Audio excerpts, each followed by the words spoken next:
Hello hi नमस्ते मु आपनकर प्रिय सत्य आकाश आकाश बहुत भल पिलाटी पाठ पढ़ार भी बहुत भल एमती कि चाकरी बाकरी भी भल कर हठात दिने से बसु बसु देखला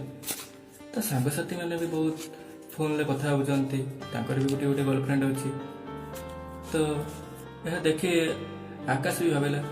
खास मोर गोटे गर्लफ्रेंड था कि मुझे एमती ता सहित कथा हमें बहुत मजा मस्ती करती एमती टाइम जना पड़ता तो से बसु बसु हठात ता मोबाइल गोटे नंबर टी डायल कला और संगे संगे से लगेल तो जिते बड़े कॉल टी झील रिसीव कला आ कहला कि ता ना मधु यह शुणी आकाश बहुत खुशी है कहीं सी गोटे गर्लफ्रेंड खोजा चाहूला ना तो जिते बड़े मधु नाटी शुणला बहुत खुशी लगे ता सहित कथा पचारा तुम घर कौटी कौन कथा एमती सब कथा है मधु कहला कि रंग नंबर कही काटिदेला तो आकाश एत शीघ्र भी हार मानिला ना कहला मुझे जमी भी हो मुझे पटेकी ही रही तो तापर से कॉल टी गला जमी सी कॉल टी कर मधु संगे संगे कहला कौन पाई मत हैरान करुच डिस्टर्ब करुच मु तो रंग नंबर कही काटिदे नेला हेले छोटू आकाश कहला ना मु तुमको हैरान करने को चाहूनी कि डिस्टर्ब करने चाहूनी मुझे जस्ट तुम सहित फ्रेंडशिप रखापी चाहूँगी यह शुणी मधु टे सैलेंट हो गला तापर किसी भाविला से कहला हाँ ठीक अच्छे तुम्हें जदि चाहूच फ्रेंडशिप रखापी ठीक अच्छे ताले आम फ्रेंडशिप ही कथा तो से दुई जन फ्रेंडशिप ही कथा किसी दिन गला पर से धीरे धीरे दुई जन को बुझाई चेष्टा कले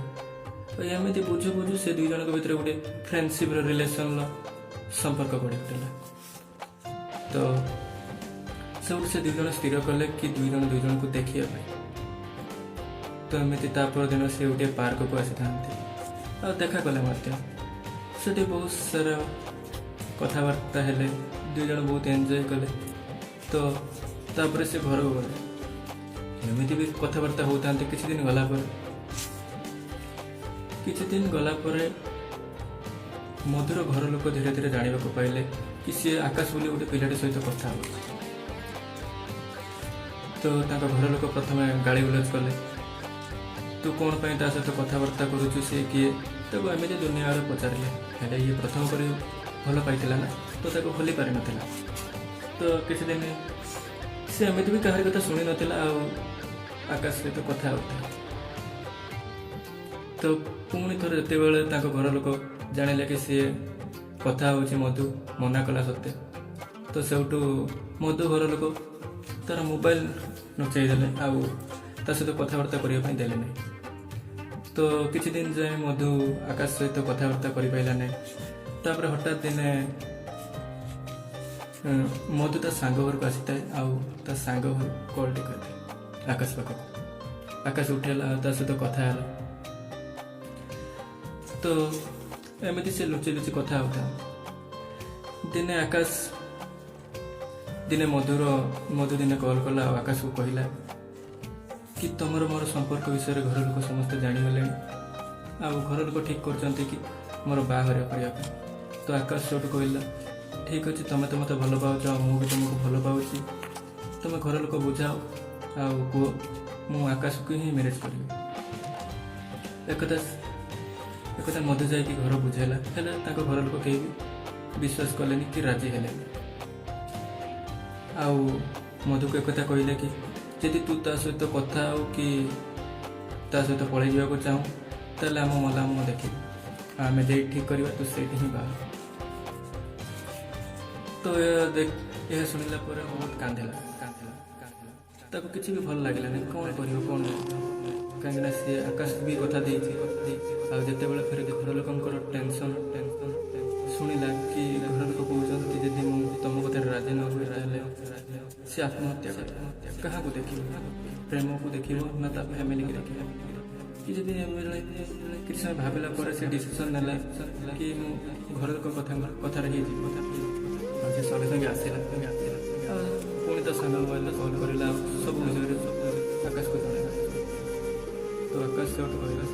ହଉ ଠିକ୍ ଅଛି, ଯଦି ଆମ ଘର ଲୋକ ଟିକେ ରାଜି ହେଉନାହାନ୍ତି ତାହେଲେ ତୁ ଘର ଲୋକଙ୍କ କଥାରେ ହିଁ ମ୍ୟାରେଜ୍ କର, ଆଉ ଖୁସିରେ ରହ, ଖୁସିରେ ବୋଧେ ଭଗବାନ ଚାହୁଁନଥିଲେ ବୋଧେ ମୁଁ ତୋତେ ପାଏ, ତୁ ମୋର ଜୀବନ ସାଥୀ କର। ତ ତୁ ଯେଇଠି ବି ରହ ଭଲରେ ରହ, ଆଉ ଖୁସିରେ ରହ, ଆଉ କେହି ବେଳେ ବି ତୁ ମନ ଦୁଃଖ କରିବୁନି କି ମୋ କଥା ମନେ ପକାଇବୁନି, କାହିଁକିନା ତୁ ଯଦି ମନେ ପକାଉ କି କଷ୍ଟ ରହିବ ନା, ମୋତେ କିଛି ବି ଭଲ ଲାଗିବ। ତ ଏତିକି କହି ଆକାଶ ଫୋନ୍ଟି କାଟି ଦେଇଥିଲା। ଆଉ ସେଇଦିନ ପାଖରୁ ତା ଜୀବନରେ କେହି ବି गर्लफ्रेंड आसीनथिले कि काହାର भी से आखि नहीं चाहते। आकाशर प्रेम कहानी जदि आपण माननकु वीडियोटी पसंद आसी थाए तो लाइक कमेंट शेयर सब्सक्राइब करंतु। आ एमिति भल भल वीडियो देखिया पाई पाखरे थिबा बेल आइकन को दबाई दियंतु। जय जगन्नाथ रहिले।